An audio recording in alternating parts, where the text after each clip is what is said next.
ನಿರೀಕ್ಷಿತ ಫಲಿತಾಂಶ ಬರಲಿಲ್ಲ. ನಿರೀಕ್ಷೆ ಒಂದಿರ್ತದೆ, ಫಲಿತಾಂಶ ಒಂದಿರ್ತದೆ. ಜನಾದೇಶಕ್ಕೆ ನಾವು ಒಪ್ಪಬೇಕಾಗ್ತದೆ. ಸೊ ಹಾಗಾಗಿ ಇವತ್ತು ಜನ ಸಂಪೂರ್ಣವಾಗಿ ಎರಡು ಪ್ರಮುಖ ರಾಜಕೀಯ ಪಕ್ಷಗಳು ದ್ರವಿಡಿಯನ್ ಹೋರಾಟದ ಮುಖಾಂತರ ತಮಿಳುನಾಡಿನಲ್ಲಿ ಸುಮಾರು ದಶಕಗಳ ಕಾಲ ಹೋರಾಟವನ್ನು ಮಾಡ್ಕೊಂಡು ಬಂದಿತ್ತು. ಸೊ ಇವತ್ತು ಅದು ಹೋಗಿ ಹೊಸದನ್ನು ಜನ ಹುಡುಕಿದ್ದಾರೆ. ಸೊ ಹಾಗಾಗಿ ಪ್ರಜಾಪ್ರಭುತ್ವ ವ್ಯವಸ್ಥೆಯಲ್ಲಿ ಪ್ರಜೆಗಳ ತೀರ್ಮಾನವನ್ನು ನಾವು ಸ್ವಾಗತ ಮಾಡಬೇಕಾಗ್ತದೆ. ಸೊ ಆ ಒಂದು ನಿಟ್ಟಿನಲ್ಲಿ ಇವತ್ತು TVK ಪಕ್ಷದ ಮುಖ್ಯಸ್ಥರು ವಿಜಯ್ ಅವರು ಆಯ್ಕೆಯಾಗಿದ್ದಾರೆ. ಸೊ ನಾವೆಲ್ಲರೂ ಕೂಡ ಗೌರವಿಸಬೇಕು, ಅಭಿನಂದಿಸಬೇಕು. ಕಾಂಗ್ರೆಸ್ ಬೆಂಬಲ ಕೊಡೋದಕ್ಕೆ ತೀರ್ಮಾನ ಮಾಡಿದ್ರು ರಾಹುಲ್ ಗಾಂಧಿ ಅವರು. ಸೊ ಅಂದ್ರೆ ಯಾವ ಬೇಸ್ ಮೇಲೆ ಅಂದ್ರೆ ಜಾತ್ಯತೀತ ನಿಲುವನ್ನು TVK ಪಕ್ಷ ಮುಖ್ಯಸ್ಥರು ಮೊದಲಿಂದನೂ ಕೂಡ ಹೇಳ್ಕೊಂಡು ಬಂದಿದ್ದಾರೆ. ಚುನಾವಣೆಗೆ ಪೂರ್ವದಲ್ಲೂ ಕೂಡ ಅವರು ಘೋಷಣೆ ಮಾಡಿದರು, ನಾನು ಯಾವುದೇ ಕಾರಣಕ್ಕೂ ಕೂಡ ಕೋಮುವಾದಿಗಳ ಜೊತೆ ಹೋಗೋದಿಲ್ಲ, ಜಾತ್ಯತೀತ ನಿಲುವಿನಲ್ಲಿ ನಾನು ರಾಜಕಾರಣವನ್ನು ಮಾಡ್ತೀನಿ ಅಂತ ಹೇಳಿ ತಮಿಳುನಾಡಿನ ಜನರಿಗೆ ಚುನಾವಣಾ ಪ್ರಚಾರದಲ್ಲೂ ಕೂಡ ಹೇಳಿದರು. ಹಾಗಾಗಿ ಇವತ್ತು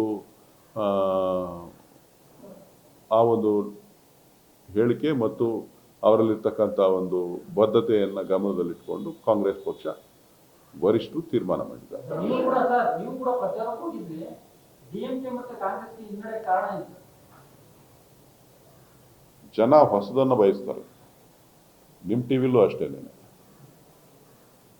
ದಿನ ಒಂದೊಂದು ಹೊಸದು ಬರ್ತಾ ಇತ್ತು ಅಂತ ಅಂದರೆ ಹೊಸದು ಏನಾರ ಬರ್ತದೇನೋ ಅಂತ ನೋಡ್ತಾ ಇರ್ತಾರೆ.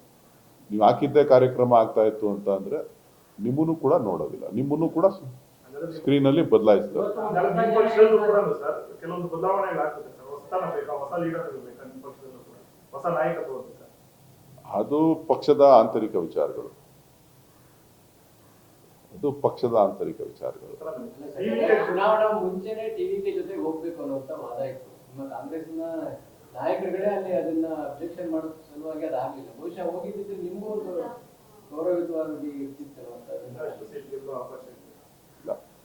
ಕೆಲವು ಸಂದರ್ಭದಲ್ಲಿ ಕೆಲವೊಂದು ತೀರ್ಮಾನಗಳಲ್ಲಿ ರಾಷ್ಟ್ರೀಯ ವಿಚಾರಗಳನ್ನು ರಾಷ್ಟ್ರೀಯ ನಾಯಕರುಗಳು ಗಮನದಲ್ಲಿಟ್ಕೊಂಡು ತೀರ್ಮಾನವನ್ನು ಮಾಡಿರ್ತಾರೆ.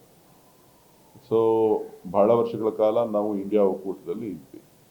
ಇಂಡಿಯಾ ಒಕ್ಕೂಟದಲ್ಲಿರೋದ್ರಿಂದ ಇಂಡಿಯಾ ಒಕ್ಕೂಟಕ್ಕೆ ಯಾವುದೇ ಥರದ ಸಮಸ್ಯೆ ಆಗಬಾರ್ದು ಅಂಥೇಳಿ ಒಂದು ತೀರ್ಮಾನವನ್ನು ತೆಗೆದುಕೊಂಡು ಆ ನಿರ್ಣಯವನ್ನು ಮಾಡಿದರು.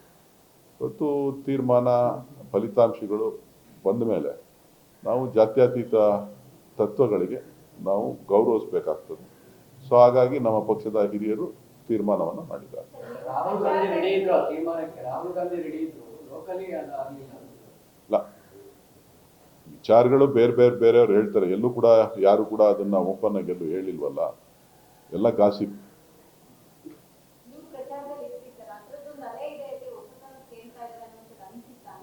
ಖಂಡಿತ ಅನಿಸಿತ್ತು.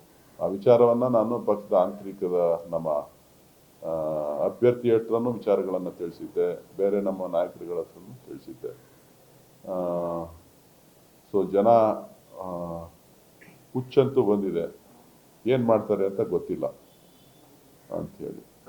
ಸೊ ಬಹುತೇಕ ಸೀಟ್ಗಳು ಗೆದ್ದಿರ್ತಕ್ಕಂಥದ್ದು ಅರ್ಬನ್ ವೋಟರ್ಸನ್ನೇ TVKಗೆ ಬೆಂಬಲವನ್ನು ಕೊಟ್ಟಿರ್ತಕ್ಕಂಥದ್ದು ಗಣನೀಯವಾಗಿ ನಾವು ಗಮನಿಸಬೇಕು.